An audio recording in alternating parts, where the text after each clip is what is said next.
Lonely rancher won black twins in a poker game. That's what the town whispered before the night was even over. One moment, the cards hit the table. The next, he's riding home through the snow with two shivering children clinging to his coat. But in this valley, winning is the easy part. The hard part is keeping what's rightfully yours when every door in town is slammed shut, and men in fine coats want those children gone. And the land that comes with them. Out here, law is written. In smoke, sealed with a boot heel, and broken with a smile. The preacher says justice rides slow. The gambler says justice belongs to the highest bidder. And the rancher? He's about to find out how far he'll go when the only thing standing between those twins and the world is him when the snow melts and the gunsmoke clears.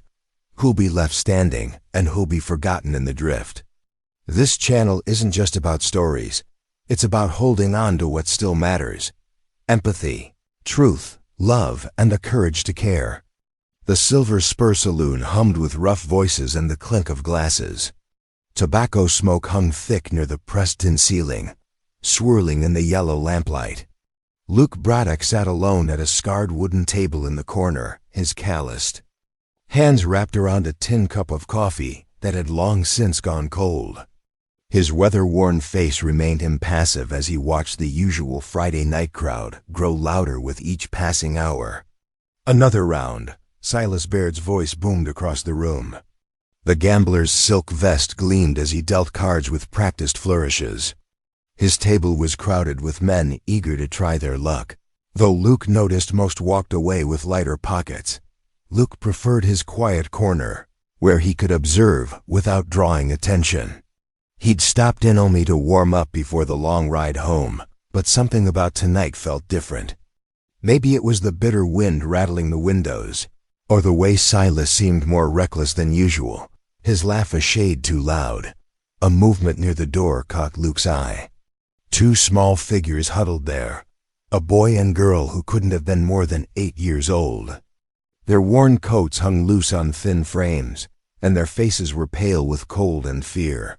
The boy stood slightly in front of his sister, his jaw set in a way that spoke of someone too young trying to be brave. "Daniel, Sarah, get over here!" Silas barked, and the children flinched. They shuffled forward, the girl clutching her brother's sleeve. Luke's grip tightened on his cup. He knew of the Whitmore twins. Their mother had passed recently, their father nowhere to be found. But what were they doing here, in a saloon? Well past decent hours.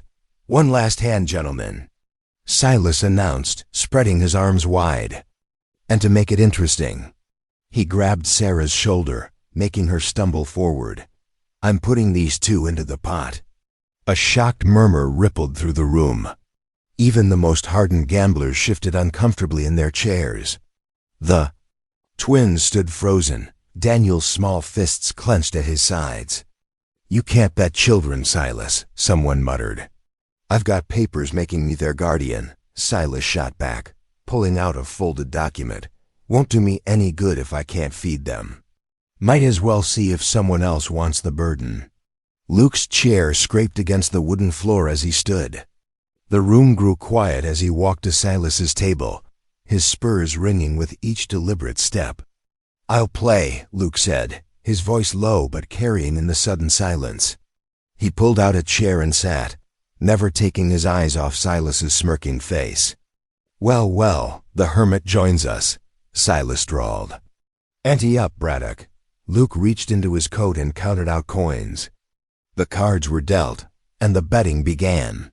Luke played with the same steady patience he used breaking horses, watching, waiting, letting Silas talk himself hoarse while other players folded one by one. Sarah's small hand found her brother's as they watched the game unfold. Daniel's eyes darted between the men's faces, trying to read their fate in the cards. Finally, it was just Luke and Silas. The pot had grown substantial, but Luke barely glanced at the money. His focus remained on his cards and the two children whose futures hung in the balance. "Call," Luke said quietly, laying down his cards. A full house, aces over kings. Silas's face twisted as he slapped down his own hand. 2 pair. For a moment, the gambler's hand twitched toward his coat, but the look in Luke's eyes made him think better of it. "Well played," Silas said with a forced laugh. "You've won yourself trouble, Braddock. Those 2 are more handful than they look." Luke stood without responding and walked to the twins. "Come on," he said gently, holding out his hand. Sarah took it immediately, but Daniel hesitated, studying Luke's face before slowly reaching out. The saloon remained unusually quiet as Luke led the children outside. The winter wind bit sharp and cold, making Sarah burrow against his side. Luke shrugged off his heavy coat and wrapped it around both children before lifting them onto his sorrel mare. As he mounted behind them, Silas appeared in the doorway. "Hope you know what you're doing, Braddock," he called out, his mocking tone carrying on the wind. Luke gathered the reins and turned his horse toward home. The twins huddled against him, their small bodies trembling from more than just the cold. Above them, the winter moon hung bright and clear, lighting their way across the snow-covered prairie. The mare's hooves crunched through the crusty snow as Luke guided her carefully along the trail. Sarah had fallen into an exhausted doze, but Daniel remained alert, his eyes scanning the darkness. "My ranch is about an hour's ride," Luke said softly, breaking the silence. "It's not much, but you'll be warm and safe there." Daniel turned slightly to look up at him. "Why did you do it?"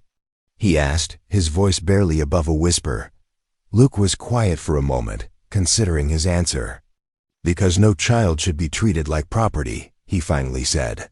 "And because it was the right thing to do." The boy nodded slowly and turned back to watch the trail ahead. Luke felt the tension in the small body gradually ease, though Daniel's protective grip on his sleeping sister never loosened.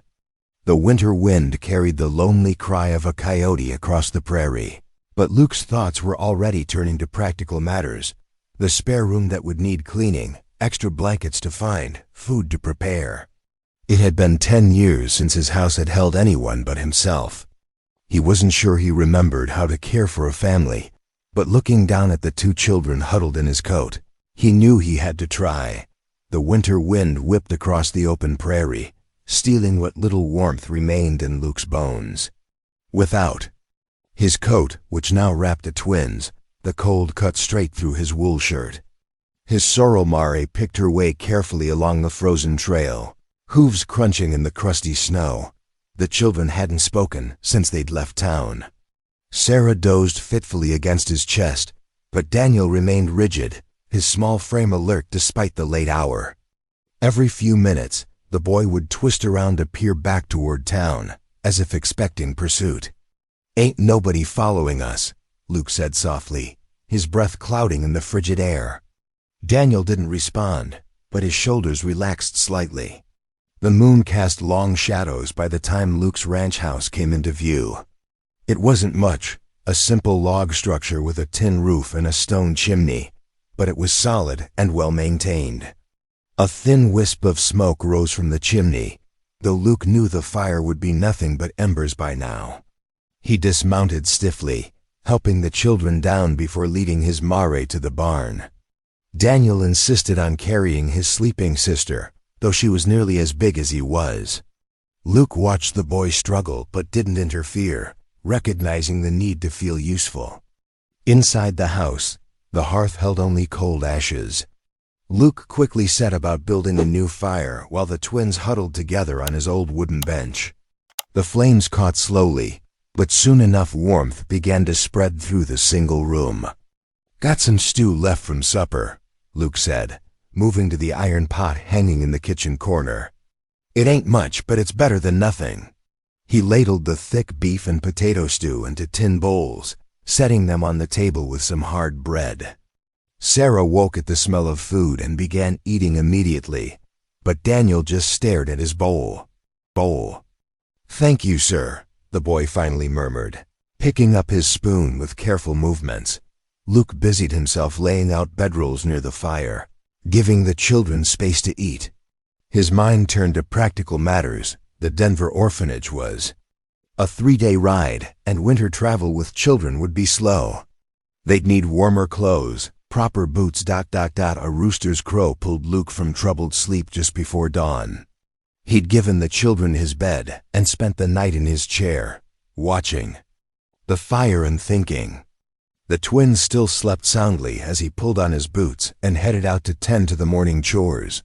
The chicken coop needed fresh straw, and Luke was carrying an armload when he spotted a rider approaching. The gray horse and black coat marked it as Reverend Collins, making his weekly circuit between the scattered ranches and homesteads. "Morning, Luke," the Reverend called softly as he dismounted. His breath frosted in the early light. "Heard there was some excitement at the Silver Spur last night." Luke nodded, unsurprised that news had traveled fast.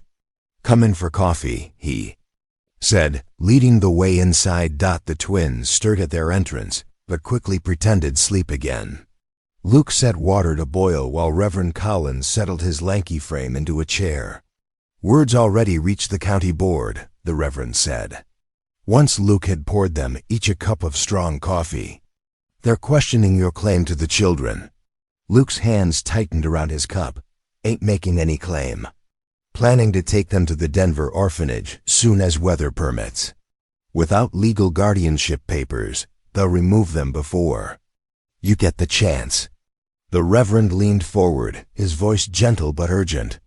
"Silas Baird had no right to wager those children, Luke. The whole thing's illegal.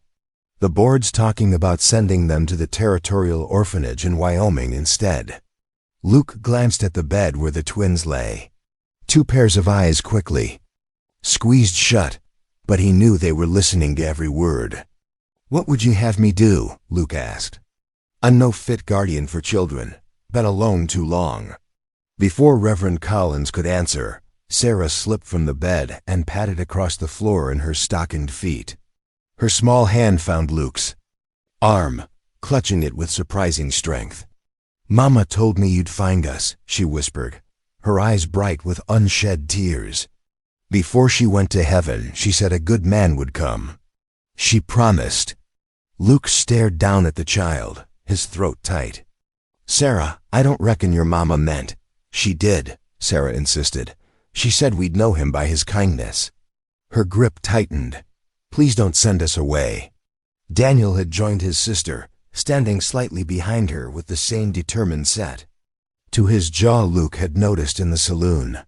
The boy didn't speak, but his eyes held a mixture of fear and hope that made Luke's chest ache. Reverend Collins watched the scene with knowing eyes. "Sometimes the Lord works in unexpected ways, Luke.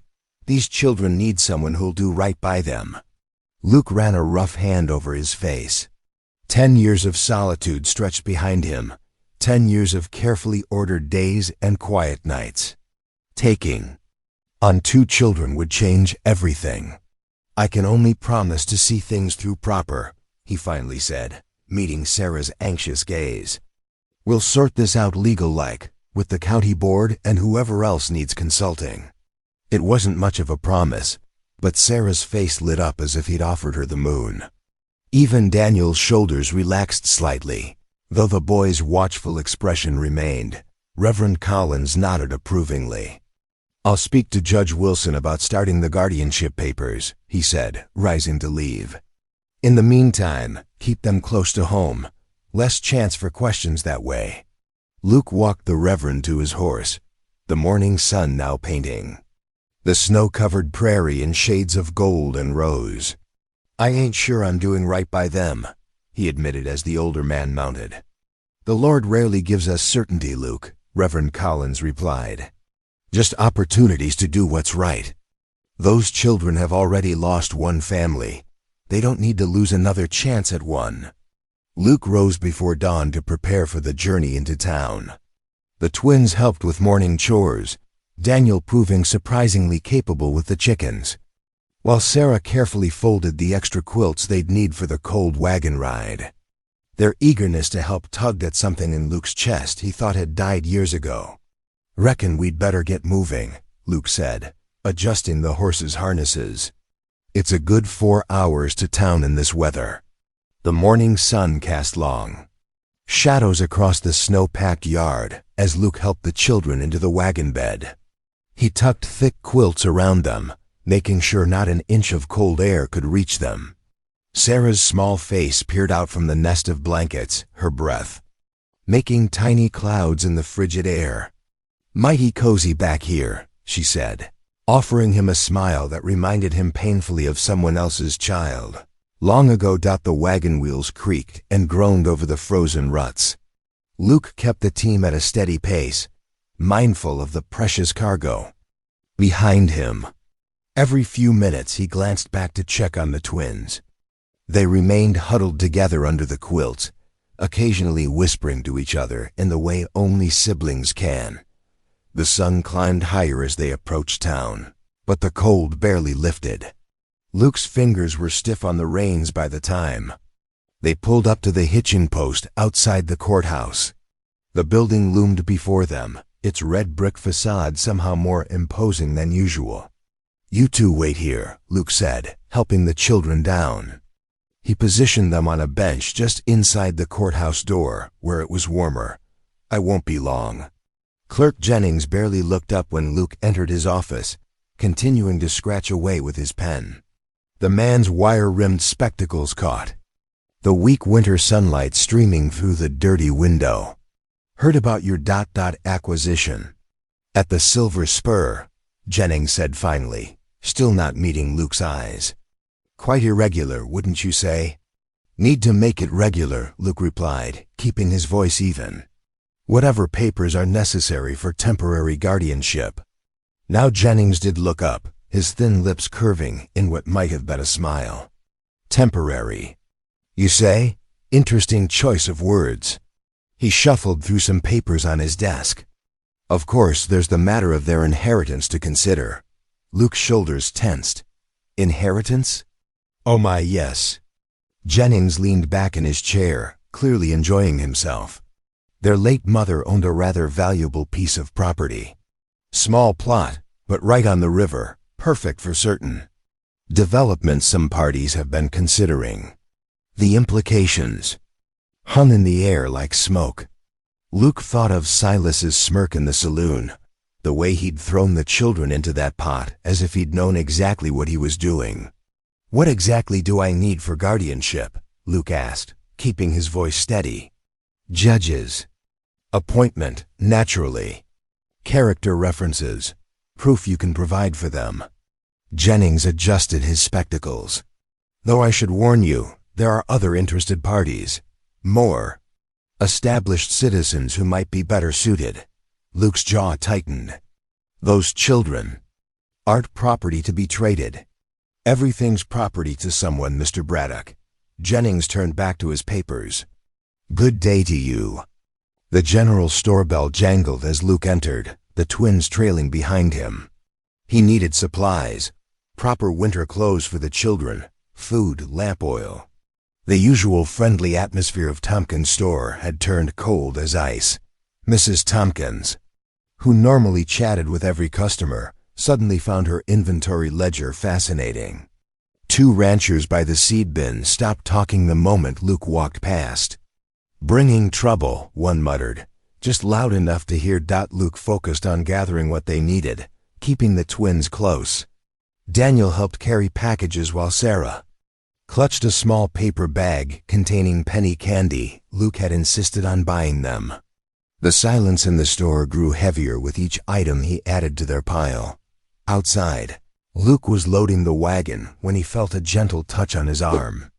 He turned to find Clara Holbrook, the widow who did mending for half the county. Her kind face was lined with concern as she pressed a paper sack into his hands. "Fresh biscuits," she said softly. "The children look like they could use some feeding." "Up, much obliged," Luke replied, touched by the simple kindness. Clara glanced around before stepping closer. "Be careful, Luke. Silas has friends on the county board, powerful friends. They've been trying to buy up river property for months. Now," she squeezed his arm, "those children deserve better than being pawns in their schemes." Luke nodded, understanding the risk she took in warning him. "Thank you, Mrs. Holbrook." The sun was setting by the time they started the long journey home. The twins had eaten half the biscuits, sharing them carefully between themselves and offering one to Luke. Now they slept in their nest of quilts, rocked by the wagon's steady motion. Luke watched them in the fading light, their faces peaceful despite everything. Sarah's hand clutched her brother's even in sleep, their bond obvious in every small gesture.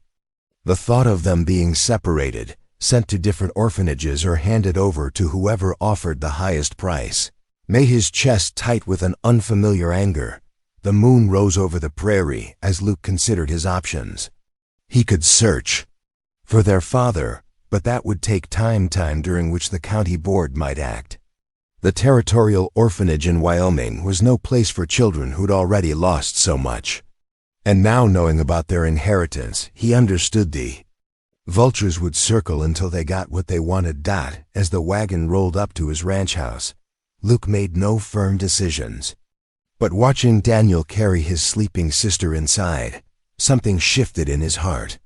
These children needed protection, and for now at least, he was the only one standing between them and those who would use them for profit. The fire needed building. The horses needed tending, and tomorrow would bring its own challenges. But for tonight, Luke would make sure they were warm, fed, and safe. It was a start. The morning dawned crisp and clear, frost painting delicate patterns on the window panes. Luke sat at his weathered kitchen table, carefully writing out a letter by lamplight. The twins still slept near the hearth, their quiet breathing a steady rhythm in the early silence. "Dear Sir," he wrote, "I am inquiring about the whereabouts of Sergeant Elijah Whitmore, stationed at Fort Garland.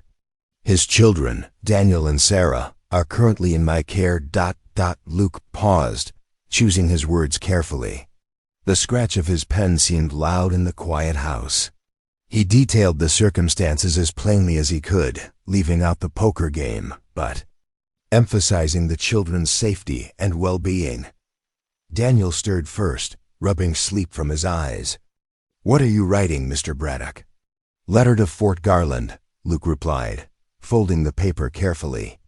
"Trying to find your pa." Sarah sat up at this, her hair tousled from sleep.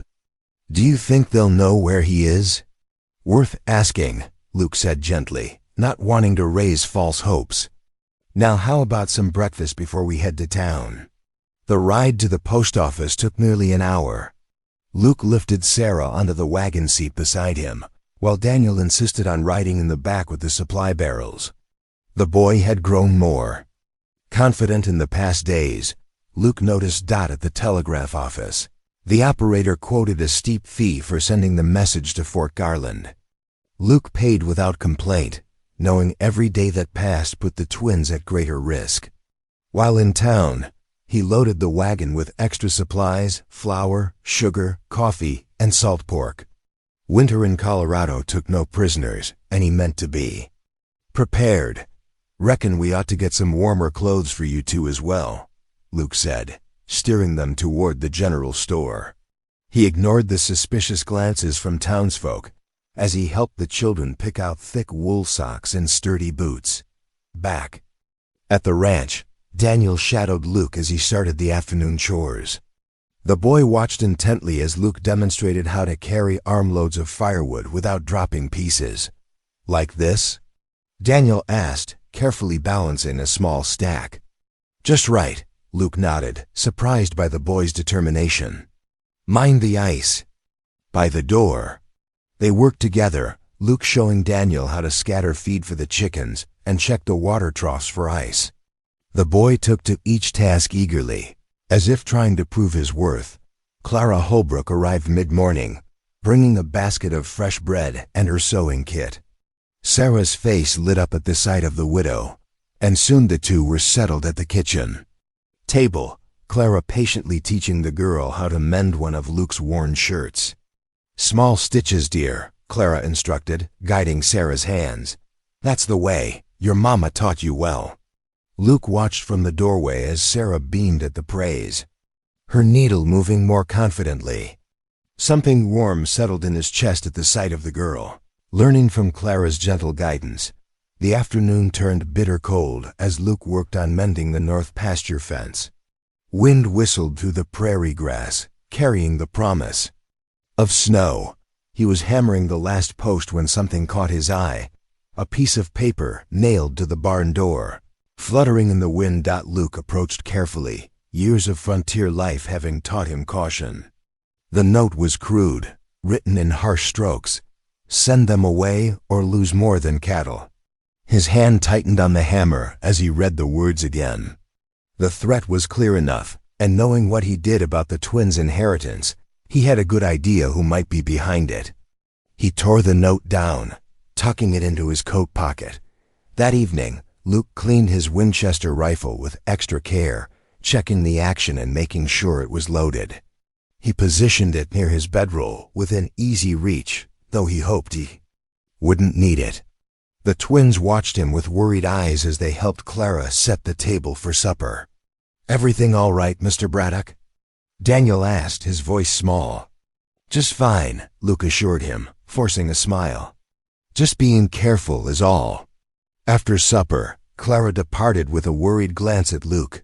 She'd seen the note too, and her gentle squeeze of his arm told him she understood the danger. Luke walked her to her wagon, grateful for her help with the children.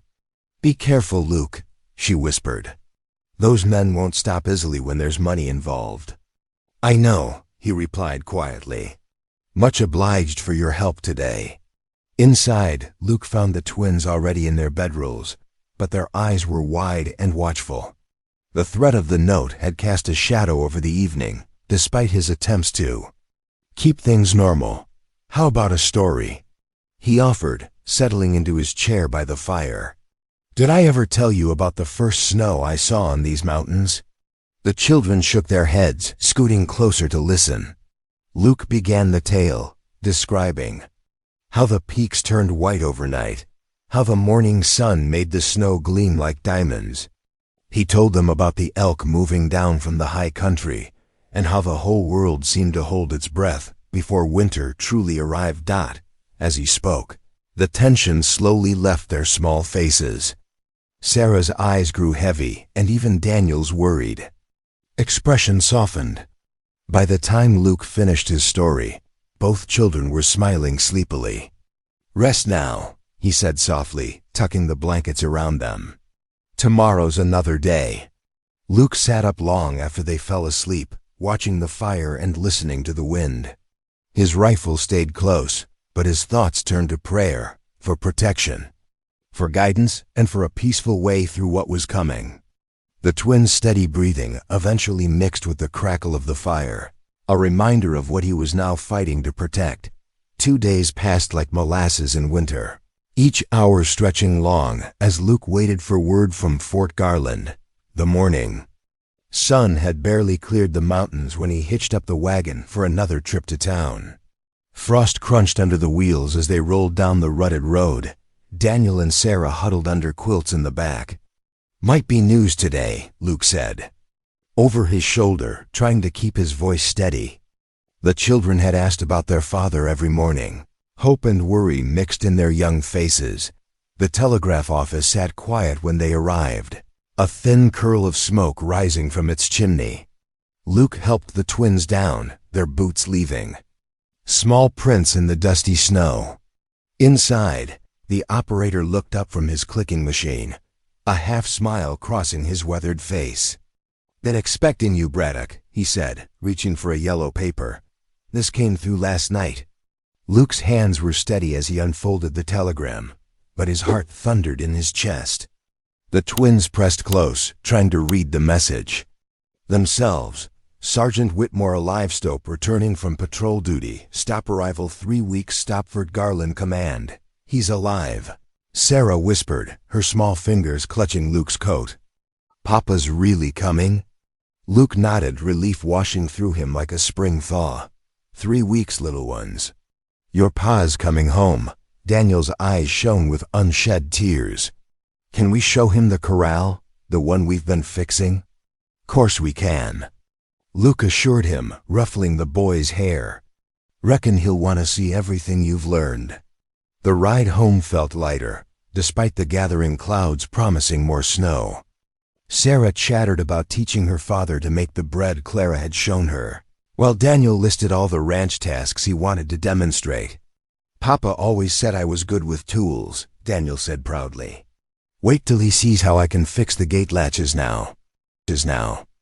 Over the next week, their days fell into a gentle rhythm.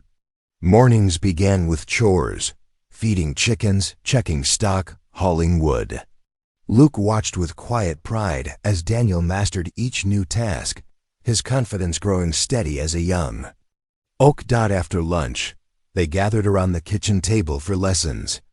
Luke wasn't much for book learning, but he shared what he knew. Sarah proved quick with numbers, while Daniel showed a knack for understanding how things worked. Together, they studied an old almanac, learning about weather signs and planting times. Clara visited often, bringing not just mending and cooking lessons, but comfort from her worn Bible. One evening, as the twins helped her knead bread dough, she read from the Psalms by lamplight. "God sets the lonely in families," she read softly, her voice warm as summer honey. "He leads out the prisoners with singing." Luke found himself turning those words over in his mind later that night, watching the twins sleep by the hearth. They reminded him of Emily, his late wife, and how she'd always wanted children. The thought didn't sting as sharply as it once had. Sarah stirred in her sleep, murmuring something about Papa and bread. Luke tucked her blanket closer, marveling at how these two small souls had changed his quiet world. Even Daniel, so wary at first, now trusted him enough to ask for help with difficult tasks. Snow began falling in earnest as the week drew to a close. Luke taught the children to gauge its depth by the fence posts, showing them how to read weather. In the way smoke rose from the chimney, the heavy white blanket brought a strange peace to the ranch, muffling the world beyond their snug cabin. One evening, as they sat by the fire after supper, Sarah looked up from her mending. "Mr. Braddock?" "Yes, little one?" "When Papa comes, will you still tell us stories sometimes?" Luke felt something catch in his throat. "Reckon I could," he managed, "if your pa doesn't mind." Daniel nodded seriously from his spot by the woodbox. "Papa likes stories too. He used to tell us about the Buffalo Soldiers and their brave horses." Luke was about to respond when a sharp knock rattled the door. The comfortable peace shattered like thin ice. He reached for his rifle, motioning the children to stay quiet. The night had turned bitter cold, stars sharp as knife points in the black sky. Who would be riding in such weather? Luke's hand tightened on his rifle as he approached the door, every sense alert for danger. A rider waited in the darkness, his horse's breath steaming in the frigid air. The rider's horse stamped nervously in the snow, its breath clouding in the bitter night air. Luke kept his rifle ready, but lowered as he recognized Deputy Harris's familiar silhouette. "Evening, Braddock," Harris said quietly, his voice heavy with something that made Luke's stomach clench. "Need a word, private-like." Luke glanced back at the twins, who watched wide-eyed from the doorway. "Sarah, Daniel, tend to the fire for a spell. I'll be right back." He stepped out into the yard, pulling the door closed behind him. The cold bit through his coat as he followed Harris to the corner of the house, out of earshot. "Got word from Fort Garland today," Harris began, removing his hat despite the chill. "Sergeant Whitmore's patrol. They were ambushed 3 days ago. Bandits hit them in Apache Pass." Luke's chest tightened. "The sergeant?" Harris shook his head slowly. "Missing. 2 men dead, 3 wounded. They searched, but..." He paused, twisting his hat brim. "Army's presuming the worst." "I'm sorry." "Luke, thought you should hear it proper, before tongue gossip spread." Luke stared out at the darkness, his mind racing. The twins had just started hoping again, started believing in a future with their father. Now this. "Much obliged for riding out," he managed. "Won't forget it." Harris mounted up, hesitating. "County board meets tomorrow. Might want to attend." With a gentle dig of spurs, he rode away into the night. When Luke returned inside, Sarah took one look at his face and knew. Her small shoulders drooped, though she tried to hide it while serving Daniel his bedtime milk. "Time for sleep," Luke said softly, helping them arrange their bedrolls near the hearth. The fire's warmth seemed unable to touch the chill that had settled over the room. Sarah lay quiet, her eyes reflecting the dancing flames. Daniel curled into his blanket without his usual request for a story. Luke sat in his chair long after they fell asleep, watching over them as snow fell silent beyond. The windows. Morning came harsh and bright. Luke rode into town alone, leaving the twins with Clara. The mercantile's bell jangled as he entered, and conversation died like a snuffed candle. Mrs. Peterson, usually chatty behind the counter, wouldn't meet his eyes as she filled his order for coffee and flour. Old Tom Wilson, who'd never had much use for secrets, shuffled over. "Heard about the sergeant," he said low. "Shame about them young ones. Board's already decided, way I hear it." Luke's hand stilled on the counter. "Decided what?" "Got homes lined up. Widow Jenkins'll take the girl. Needs help with her sewing business. Thompsons want the boy for their farm." Tom shook his head. "End of the month, they say. Reckon it's for the best, splitting the work." "Splitting the twins, you mean?" Luke said, his voice rough as winter bark. Tom shrugged uncomfortably. "Way things are done. Can't expect one family to take both, times being hard." Luke paid for his supplies, his movements mechanical. The ride home stretched long, each hoof beat matching the heavy rhythm in his chest. He thought of Sarah and Daniel, how they checked on each other through the day, shared secret smiles, finished each other's sentences. The idea of tearing them apart felt like breaking something sacred. That evening, after a quiet supper, Luke did something he hadn't done since Emily passed. He knelt by his chair and prayed aloud. "Lord," he began, his voice soft but clear in the fire-lit room, "I ain't much for fancy words, but I need your guidance. These children... He paused, aware of the twins listening from their bedrolls. "They've lost so much, their mama. Now their pa. Seems to me they ought to at least have each other." Sarah's small hand slipped into Daniel's as Luke continued. "I know I ain't much. Just a rancher with a cold house and hard work. But if you've got a way to keep these little ones together..." His voice roughened. "Well, I'm listening." The fire crackled in the silence that followed. Outside, a coyote called lonely across the snow-covered hills. Luke remained kneeling, his head bowed, while the twins watched with solemn eyes that had seen too much sorrow for their years. Finally, Sarah whispered into the quiet. "Mama always said God hears every prayer." "That he does, little one," Luke answered softly. "That he does." He tucked them in extra careful that night, noting how they shifted their bedrolls closer together, as if already fighting the separation that loomed. Daniel clutched the wooden horse Luke had carved him, while Sarah held the rag doll Clara had made. Such small treasures for such big hearts.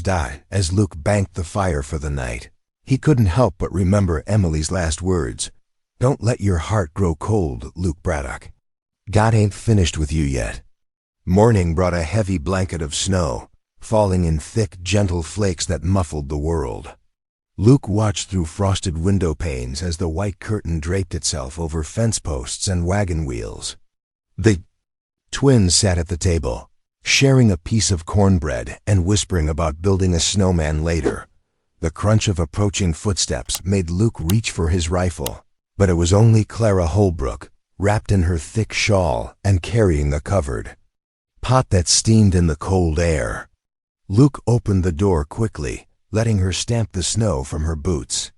"Brought some bean soup," she said, setting the pot on the stove. "Thought you could use something warming today." Sarah's face brightened at the sight of Clara, and soon the girl was helping her lay out quilting supplies on the table. Daniel cleared away the breakfast dishes without being asked, careful with the chipped plates. "Might as well work on this while I'm here," Clara said, smoothing an old quilt across the table. "Getting cold enough that extra blankets won't go amiss." Luke nodded his thanks, watching as she showed Sarah how to match the patches. The morning light filtered gray through the windows, casting soft shadows as they worked. Clara's needle flashed steadily, but Luke noticed how she kept glancing his way, her usual easy manner somewhat strained. "Something on your mind, Miss Clara?" he asked finally. She paused, the needle hovering over the fabric. "Well, yes," she admitted, "but She glanced at the children and lowered her voice. "Perhaps we should step outside a moment." Luke's worry must have shown on his face because she quickly added, "Nothing dire, just something you ought to know." "Daniel, keep an eye on the fire," Luke instructed. "Sarah, mind Miss Clara's thread box." Outside, the snow continued its quiet descent. Clara pulled her shawl tighter, her breath clouding in. "The cold air." "I've been hearing things in town," she began, "about the county board's plans for the twins." "Separating them," Luke said grimly. "I know. It's worse than that. They're rushing it through because ... She hesitated. "Because certain parties are interested in that riverfront property the children's mother left. Having the twins declared wards of the county would make it easier to ... manage the land." Luke's jaw tightened.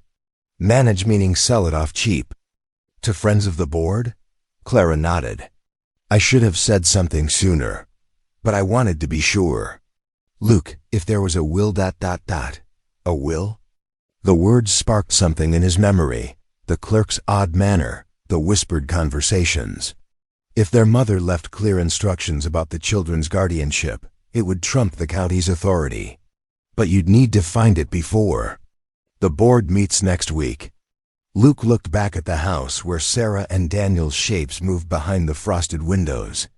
"I need to ride into town. Would you ... "Of course I'll stay with them," Clara said.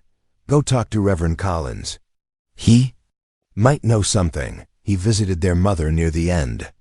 The ride into town was cold and lonely, the snow settling on Luke's shoulders as his horse picked its way carefully along the road.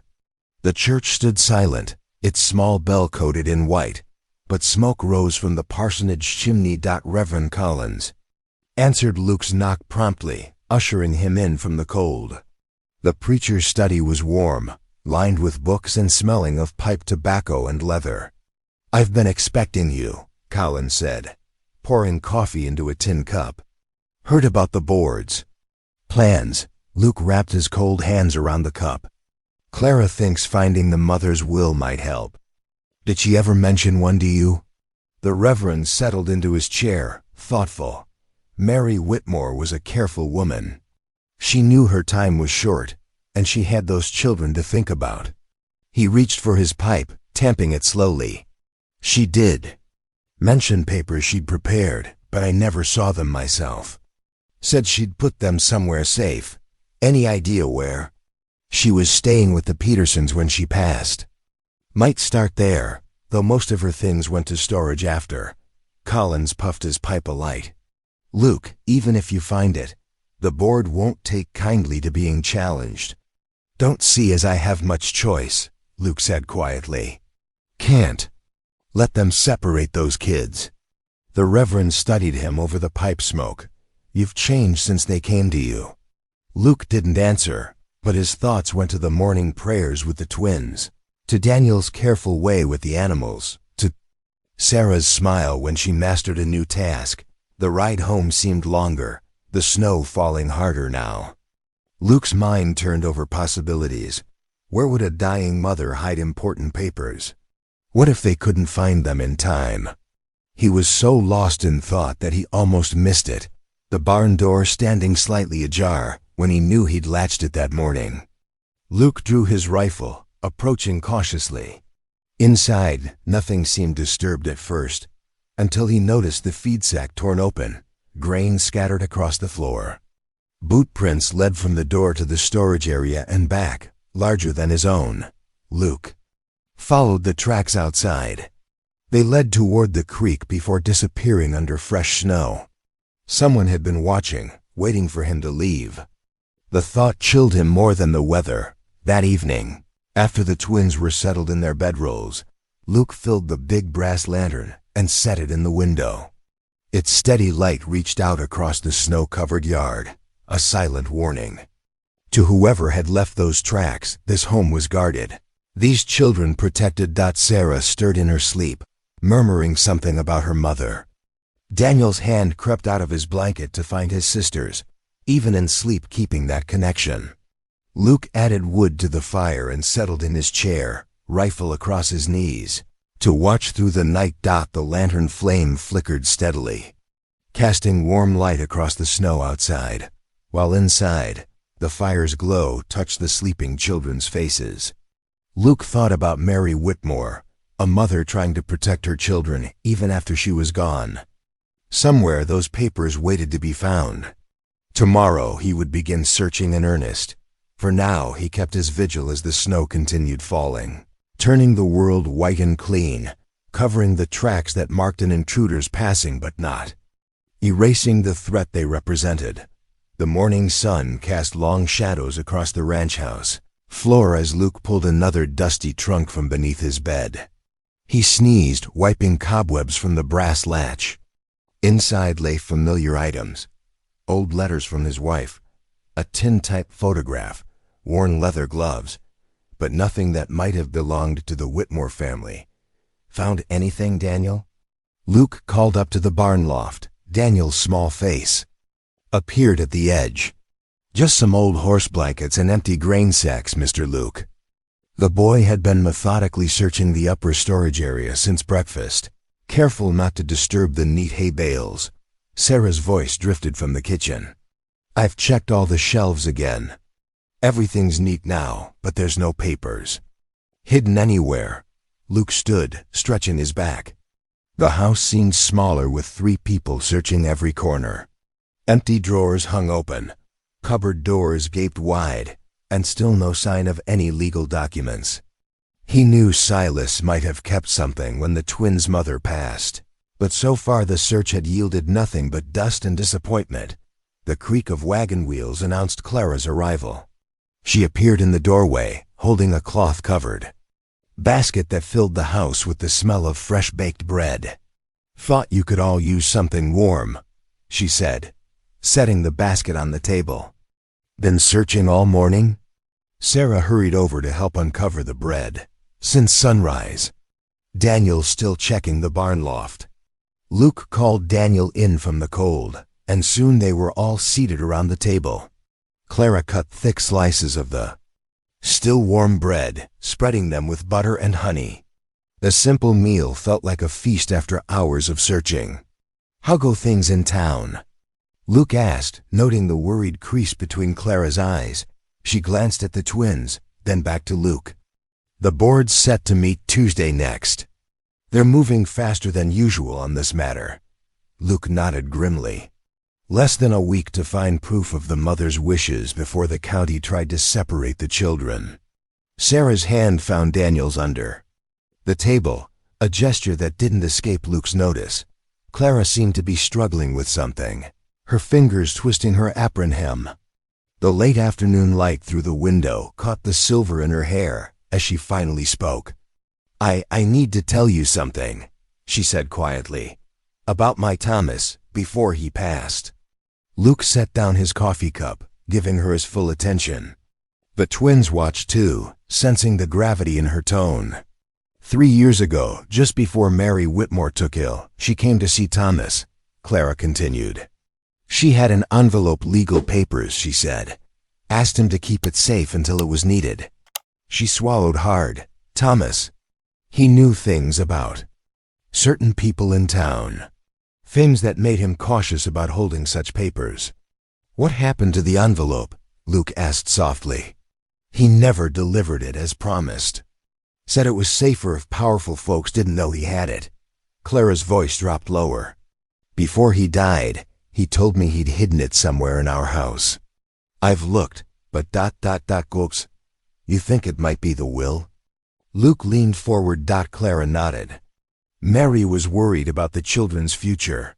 She knew her time was short and that some folks had their eye on that riverfront land of hers. Sarah spoke up, her voice small but clear. Mama said she fixed things, so we'd be safe, she promised. Luke saw tears gathering in Clara's eyes. I should have said something sooner. But with Thomas gone, and those men in town. No need to explain, Luke said gently. Fear's a powerful thing. But now we need to find that envelope. I can take you to my house tomorrow morning, Clara offered. Search properly, with help this time. Outside, the wind picked up, rattling the window panes. The sun was setting. Earlier now, painting the snow-covered yard in shades of purple and gold. Luke added wood to the stove, thinking hard about tomorrow's search. The twins could stay with Reverend Collins while we look, he suggested, but Daniel's face immediately showed alarm. Alarm. Please don't send us away, the boy said quietly. Even for a little while. Luke remembered the boot prints in the snow, the open barn door. You're right. Better stick together. We'll all go to Clara's house first thing tomorrow. They finished.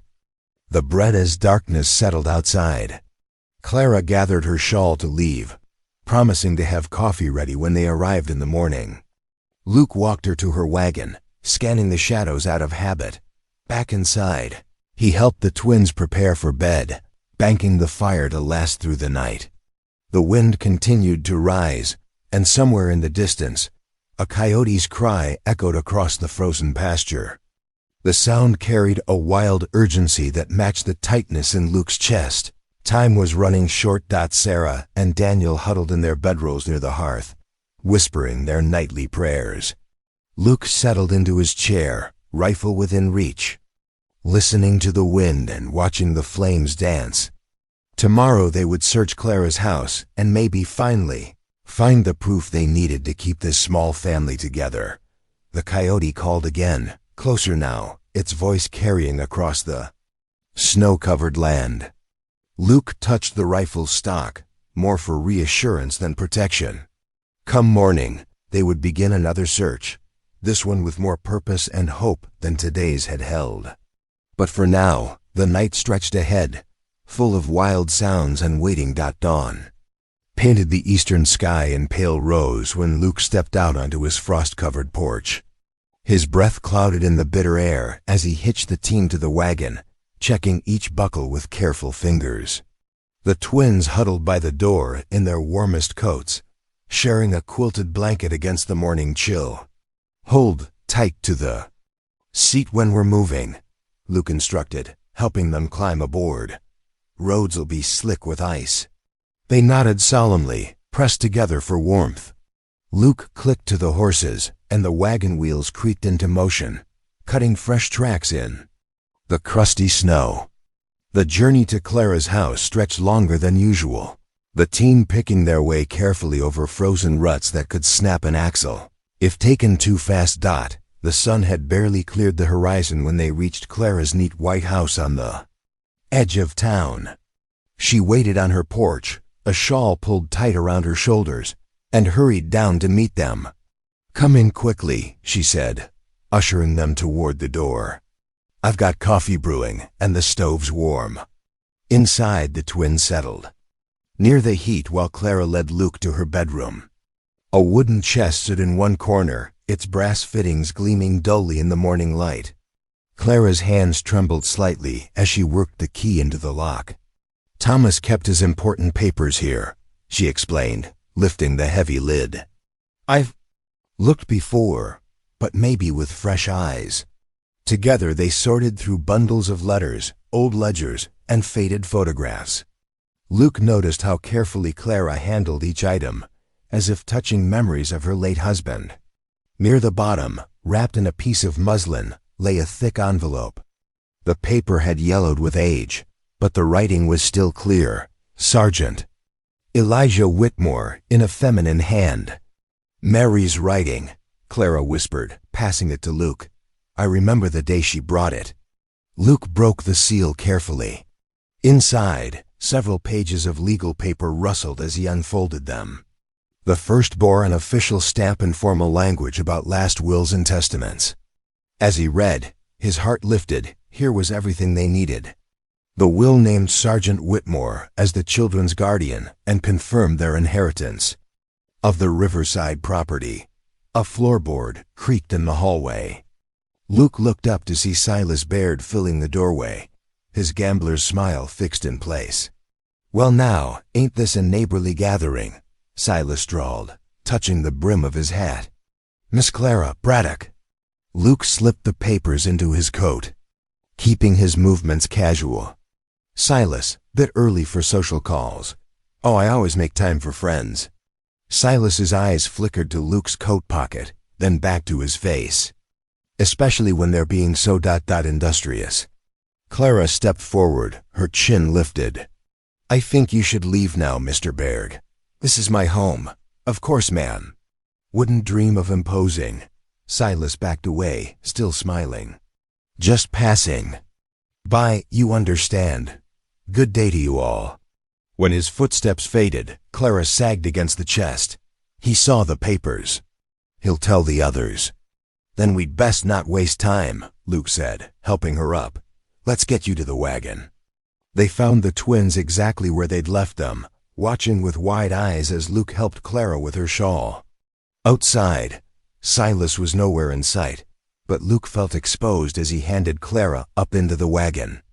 The team sensed his urgency, their hooves striking sparks from the frozen ground as they turned toward home. The sun climbed higher as they drove, but brought little warmth. Luke kept one eye on the road behind them, though no riders appeared. By mid-afternoon, they reached the ranch, and Luke's shoulders eased some of their tension. Inside, he pried up a loose floorboard near the hearth and carefully tucked the will into the space beneath. "Best keep this quiet," he told the twins as he replaced the board. "Don't mention it to anyone, even friends." Evening drew in early, bringing with it a rising wind that moaned around the eaves and rattled the shutters.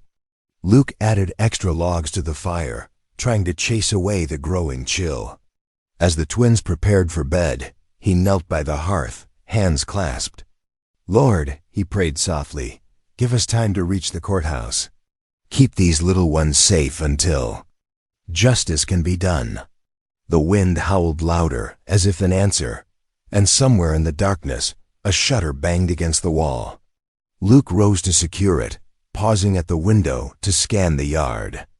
Nothing moved in the moonlight except wind-blown snow, but he couldn't shake the feeling that somewhere out there, plans were being made that wouldn't wait for morning. Dawn crept over the mountains as Luke saddled his horse, the leather creaking in the cold morning air. Clara stood on the porch, one hand on each twin's shoulder, ready to keep them safe while he rode to town. Sarah's eyes glistened with unshed tears, but Daniel stood straight-backed, trying to be brave. "I'll be back before sundown," Luke promised, securing the precious will inside his coat. "Mind Miss Clara now." The ride into town felt longer than usual, each hoof beat matching the nervous rhythm in his chest. The courthouse steps were slick with frost as Luke climbed them, his boots leaving wet prints on the wooden floors inside. Clerk Jennings looked up from his desk, his thin face pinching with recognition. "Mr. Braddock," he said flatly, "what brings you here today?" Luke withdrew the envelope, now slightly worn at the edges. "Got something you need to see." He placed the will carefully on the desk. Legal guardianship papers for the Whitmore twins. Their mother's last testament. Jennings adjusted his spectacles, examining each page with exaggerated care. His lips moved as he read, and Luke fought to keep still, knowing every moment mattered. Finally, the clerk looked up, his expression carefully neutral. "This appears to be in order," he admitted reluctantly. "However, the county board must verify and approve such documents. They convene next week." "Next week?" Luke's voice rose slightly. "Those children need—" "The law has procedures, Mr. Braddock. We follow them." As Luke turned to leave, voices drifted from the adjacent room. He recognized two board members, Henderson and Mills, their tones low but clear enough. Shame to let Braddock win this one, Henderson muttered. That Riverside plot ... Plenty can happen in a week, Mills replied. Luke's jaw tightened as he stepped out into the cold. The ride back to Clara's house was swift, his mind churning with the overhead conversation. He found her in the kitchen, the twins helping knead bread dough. Thank you, he said simply, meeting Clara's understanding. Days for everything. That evening, back at the ranch, Luke called Daniel and Sarah to sit beside him by the fire. Their faces glowed in the flickering light as he spoke the words they needed most to hear. No matter what happens next week, he said firmly, no matter what anyone says or does, you two are staying together. That's a promise. Sarah's small hand slipped into his. Daniel's shoulders relaxed for the first time in days. Outside, snow began to fall, but inside, the warmth of certainty filled the room. The week dragged like molasses in winter. Snow piled deeper around the ranch house, turning the world white and quiet. Inside, Luke and the twins fell into a gentle rhythm that felt almost like family. Each morning, they gathered around the scarred oak table, sharing porridge and taking turns reading from the leather-bound family Bible Luke's mother had carried west years ago. Sarah proved to have a talent for baking, her small hands working the dough beside Luke as he showed her his wife's bread recipe. The familiar scent of fresh-baked loaves filled the kitchen, bringing comfort to them all. Daniel spent hours in the barn with Luke, learning to mend leather reins and polish brass buckles until they gleamed in the lantern light. One crisp afternoon, Luke saddled 2 horses, his sorrel mare for himself and the gentle bay pony for Daniel. Time you learn to check fence lines, he told the boy, whose eyes lit up at the responsibility. Sarah waved from the porch as they rode out, promising to have hot chocolate waiting when they returned. The far pasture stretched silent under its blanket of snow. Luke noticed the tracks first, fresh hoofprints cutting across their path, heading toward town. They didn't match the distinctive shoes of any of his horses. Daniel saw them too, his young face growing serious. Someone's been watching us? He asked quietly. Luke nodded, keeping his voice steady. Appears so, but don't you worry none about that. They finished checking the fence line as the sun began to sink. Back at the ranch, they found the mail carrier had left a letter.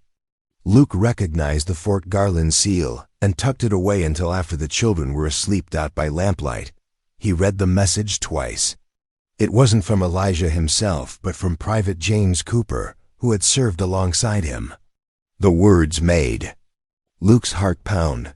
Sergeant Whitmore had been wounded in the ambush but survived. Cooper had seen him alive 3 days after, determined to reach the stage stop up north to find his children. Luke folded the letter carefully, hope warring with caution in his chest. Until he knew more, he would keep this news to himself. Sense raising the twins. Hopes until he was certain their father was truly coming home. Luke brushed his Sunday coat and straightened his tie in the mirror. His reflection showed a man who hadn't slept much, dark circles rimming determined eyes. The twins wore their best clothes too, Sarah in a dress Clara had mended, Daniel in a pressed shirt that had once belonged to Luke as a boy. The wagon ride to town was silent except for the crunch of wheels on frozen snow. Clara sat beside Luke on the bench, her hands folded tightly in her lap. The courthouse loomed ahead, its wooden steps already crowded with townsfolk, eager to witness the proceedings.